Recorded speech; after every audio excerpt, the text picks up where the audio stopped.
નમસ્કાર ડીલર મિત્રો, હું પરમાર કલ્પેશ, આર્યદેવ કેમિકલ્સ. આજે આપણે ફરી એકવાર આવ્યા છીએ સાયલા તાલુકાના ફૂલગ્રામમાં કે જ્યાં પ્રગતિશીલ ખેડૂતે આપણું ફોસ્ફેટનો યુઝ કરેલો છે. તો ખેડૂત મિત્રોને જ પૂછીએ કે કેવા રિઝલ્ટ મળ્યા તમે. તમારું નામ? પડાણિયા જયરામભાઈ ઠાકરસિંહભાઈ. આપણું ગામ? ફૂલગ્રામ, તાલુકો? વઢવાણ. ઓકે. ગામ? Mobile number? મોબાઈલ નંબર 99 797 16 તમે આ કપાસમાં કેટલા દિવસ પહેલાં ફોસ્ફેટનો સ્પ્રે કરેલો છે?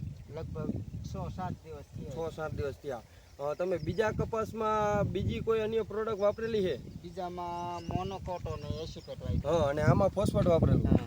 તો તમને શેમાં રિઝલ્ટ વધારે મળ્યું? રિઝલ્ટ આમાં નર્વસ ને કુણપની સારું છે. હા, જીવાત છે અત્યારે? ના, જીવાત કોઈ પ્રકારની નથી. તો બીજા ખેડૂતોના કપાસમાં ફોસ્ફેટનો સ્પ્રે મારો તો મારી શકાય? હા, રિઝલ્ટ બહુ સારું છે. કેટલા ml થી આપણે આ ફોસ્ફેટ મારેલું હતું? 50 ml થી. તમને શું આમાં રિઝલ્ટ ગમ્યું? હા, રિઝલ્ટ ખરા અર્થમાં બીજા ખેડૂતોને વાપરવું તો વાપરી શકાય? હા, વાપરી શકાય. ઓકે, નમસ્કાર.